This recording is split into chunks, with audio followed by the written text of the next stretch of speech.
Anúnciate con nosotros desde 150 pesos quincenales. Público cautivo solo de Xochimilco.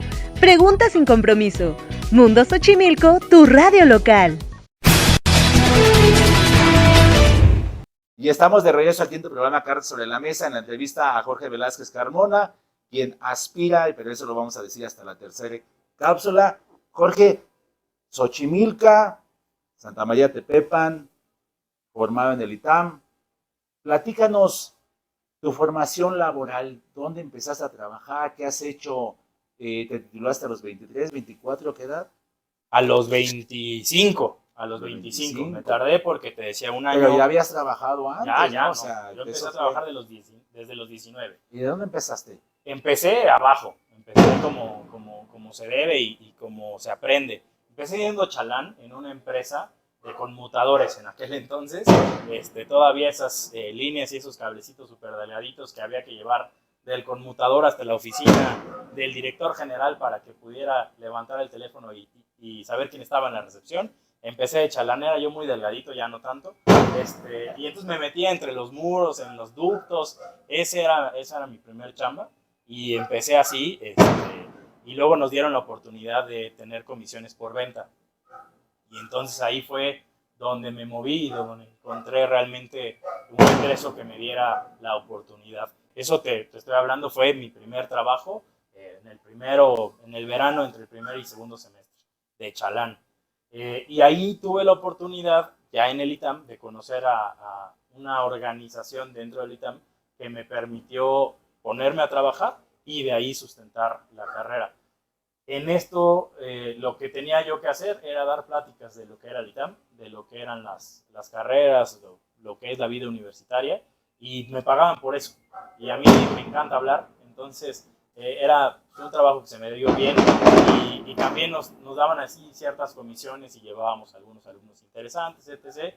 Y pues fui por varias escuelas, varias preparatorias, platicando de lo que era la vida universitaria en el ITAM, y con eso pagué el resto de mi carrera. Una vez que salí de la carrera, fui a tocar las puertas de Benito Juárez en el PAN, y me dieron la oportunidad de ser el sacacopias. Y yo entonces me daba el director o mi jefe, el HUD, me daban un oficio o me pedían hacer el oficio y sacaba copias y lo iba a repartir a las oficinas. Estuve un buen rato, ¿no?, picando piedra, creo que es parte del aprendizaje. Ahí conocí muchas cosas, conocí cómo se mueve la alcaldía, cómo es el tema de la burocracia que hoy tenemos, el tema de que no confiamos en nuestros institutos, no confiamos en quien nos gobierna, justificadísimo, pero eso hace que todo sea muy lento, muy burocrático, y que para cualquier cosa necesitas 3 sellos, 4 oficios, y se vuelve complicado. De ahí fui subiendo poco a poco hasta que me dieron la oportunidad de ser HUD, que es jefe de unidad departamental de especialidades médicas. Estuve en un centro que quiero muchísimo, que se llama el CASE, Centro de Atención Social Especializada, que es una clínica que tiene la alcaldía. Y bueno, el HUD pues se lleva la responsabilidad de lo administrativo, ¿no?, del recurso del dinero. Es una clínica que es autosustentable o autogeneradora. Entonces, lo que ingresa de consultas tiene que servir para pagar los sueldos de quienes trabajan ahí, y se tiene que autogenerar, ¿no?, durante el tiempo. Cuando yo tuve la oportunidad de entrar ahí, éramos deudores en 3 millones de pesos al año. Tenía las peores finanzas del mundo, y afortunadamente 4 años después ya estábamos en números negros, es decir, ya estábamos tablas, y cuando yo salí de ahí al 5.º año, ya estábamos en números azules, ya generábamos alrededor de 1 millón de pesos. Entonces le dimos la vuelta a la administración de CASE, y fue un trabajo en equipo. Tenía yo pues como 28, 29 años, y me tocaba dirigir 170 médicos. Señores, señoras, doctores de muchos estudios, de muchos años, que al principio me decían, chamaco, ¿qué va a estar haciendo por acá? Pero afortunadamente con el trabajo diario nos ganamos la confianza de todos, y en equipo le dimos la vuelta a esa administración. Jorge, perdón que te interrumpa. Por favor. Tú recibes una administración, una institución en números rojos. Así es. Sí, y obviamente detectas anomalías, ¿no? ¿cuál de las principales anomalías, no sé, 2, 3 anomalías que obviamente premiaban a que esta institución estuviera números rojos? O sea, ¿qué fue lo que descubriste? Mira, lo primero es que había mucha gente que estaba ahí y no producía absolutamente nada. Que a la semana daba 1 o 2 consultas. Pues es gente que entonces no está funcionando, que no está en el lugar adecuado, que no quiere estar en el lugar, o que simplemente su calidad de servicio es tan mala que entonces no está funcionando. Me senté con cada uno de esos 170 médicos, había de varias especialidades, y fuimos entendiendo qué era lo que estaba sucediendo y fuimos ajustando donde se tenía que ajustar. Había áreas como psicología o rehabilitación que eran sumamente rentables, que había fila. Todavía tengo muy buena relación con el doctor Luis Miguel Ramírez, que era el médico en rehabilitación. Para una consulta con Luis Miguel te tardabas 2 meses. Imposible. Si tú tienes una lesión en la muñeca, en el codo, en cualquier parte del cuerpo y te dicen regresa en 2 meses, pues no vas a regresar. Entonces teníamos que ponerle apoyo al doctor, teníamos que darle más horas de consulta para poder bajar la espera y que entonces pudiera realmente resolver. Y él era la entrada a toda un área de rehabilitación, un área en donde la gente tenía que ir a recibir terapias. Entonces de ahí se abría un canal importante de economía. Ese fue el primer tema que nos dio muy buen resultado, ayudar al doctor para que tuviera más horas a través de un sueldo mayor, para que entonces le dedicara más horas de trabajo, pudiera atender más pacientes y de ahí se generaba en cascada muchos más pacientes para el área de rehabilitación. Y el segundo, el tema de psicología.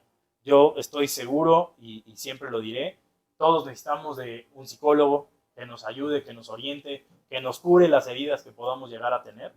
Y hoy hasta la fecha tenemos muchos resiliencia a ese tema. No nos gusta eso de exponernos con un psicólogo. Y lo que empezamos a hacer fueron campañas de psicología para, no campañas de psicología, campañas de publicidad de los psicólogos y de lo que significaba entre los mismos empleados de la alcaldía, que ni siquiera sabían que tenían ese servicio ahí al lado, y con eso subimos mucho también la demanda de sus servicios. Y la tercera cosa fue a través de las veterinarias.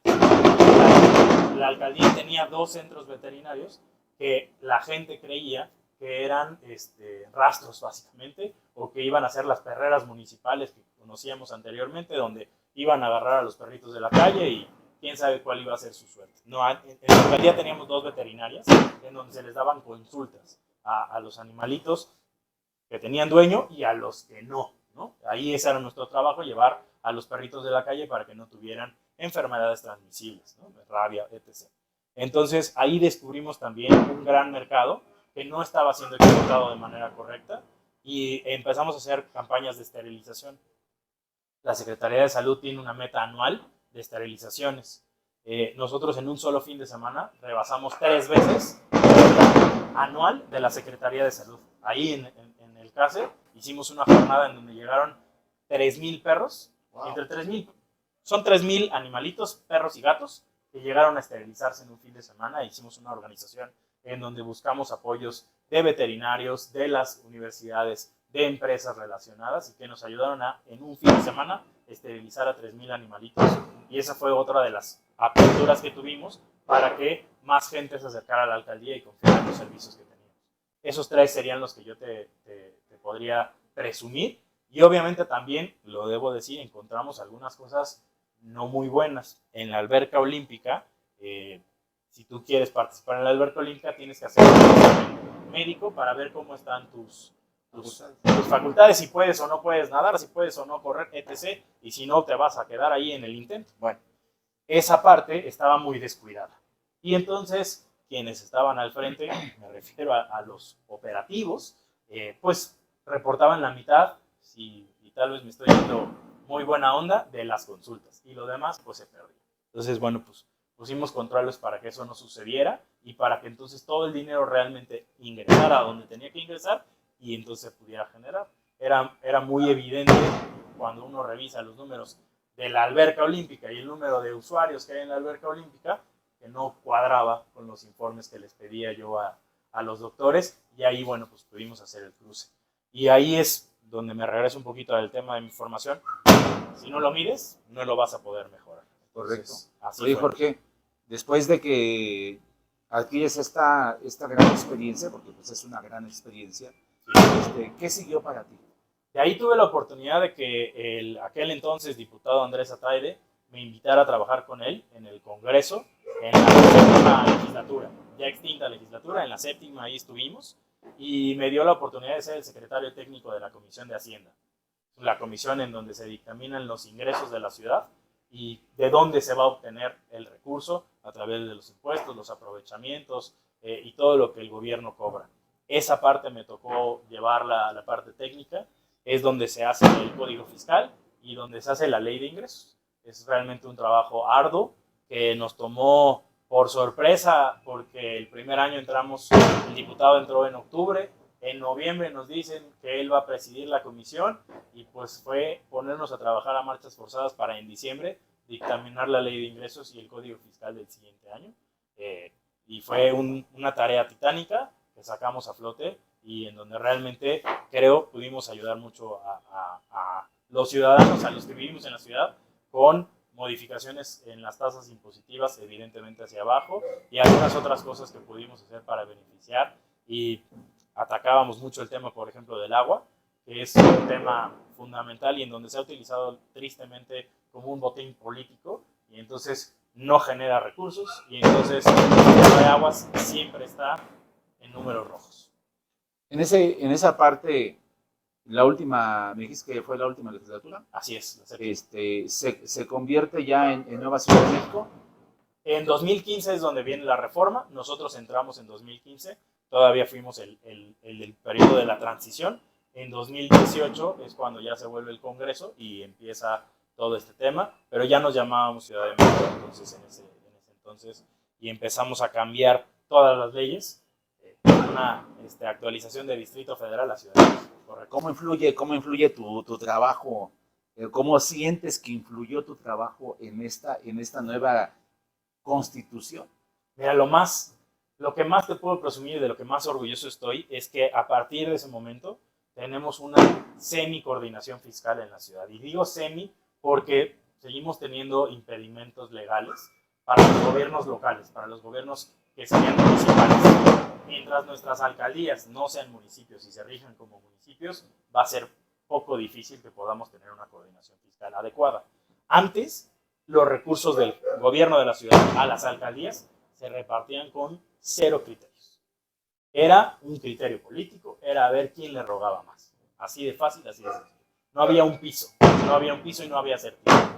A partir de que estuvimos ahí nosotros, pudimos hacer la ley orgánica para las alcaldías y en el decreto de presupuesto de egresos incorporamos esta parte de la coordinación fiscal para poder tener fórmulas, para tener seguimiento y estadística para la determinación de los recursos hacia las alcaldías. Una de las cosas que descubrimos al inicio es que uno de los criterios que se utilizaba porque requerían algo para cubrir era el número de casetas telefónicas que había por esquinas en aquel entonces delegaciones. Con eso determinaban cuántos millones de pesos o no le daban a las delegaciones. Un criterio sin ningún tipo de sustento matemático detrás, y eso pudimos cambiar. Esa me parece es de las aportaciones más importantes que pudimos hacer mientras estuvimos ahí en esos 3 años. Y desde la parte técnica, es decir, de la parte de la redacción, la parte donde nuevamente se arrastra el lápiz, y ahí es donde se formula el por qué, el para qué y sobre todo, por qué. Termina esa chambita y te vas al partido. Así es. Y ya te vas ahí como tesorero del partido en la Ciudad de México. Así es. ¿Cómo va la chamba ahí? Muy bien, afortunadamente. ¿Cómo van los números? Afortunadamente muy bien. El presidente Andrés Ataide igual me invita a estar en la tesorería, al frente de la tesorería en finales del 2018. Ahí tomamos las riendas de la tesorería después de una campaña federal, una campaña presidencial, en donde pues recibimos nuevamente el partido con muchos problemas porque veníamos pues cayendo en las votaciones y por ende cayendo en los recursos públicos. Entonces nuevamente llegamos a enfrentarnos pues condiciones económicas negativas que teníamos que mejorar y lo logramos, ¿no? En el 21 tuvimos el resultado histórico para el partido en la ciudad, es la vez que más votación hemos tenido, y eso también representa entonces el recurso histórico para el partido, es la vez que más recurso ha tenido el partido. Entonces bueno, pues llegamos a administrar 70 millones Hoy estamos administrando 124 millones de pesos anuales. La gente suele tener cosquillas cuando se habla del recurso que tienen los partidos. No nos suele gustar, pero déjame decirte que es el recurso más fiscalizado de todos. No hay recurso público que se fiscalice más que el que gastan los partidos políticos. Porque en una alcaldía, en una diputación, en un congreso, hay pocos controles realmente internos para ver cómo se maneja el recurso. En los partidos políticos tenemos una unidad, que es la Unidad Técnica de Financiera, que depende del INE y depende del ISM o de los OPLES, de los locales, que nos fiscaliza peso por peso. Aparte de eso, estamos obligados a contratar auditorías externas por despachos que tengan un buen estatus y que nos auditen en todas nuestras cuentas y que vean si hay algo extraño. Y si hay algo extraño, hay multas sobre el partido.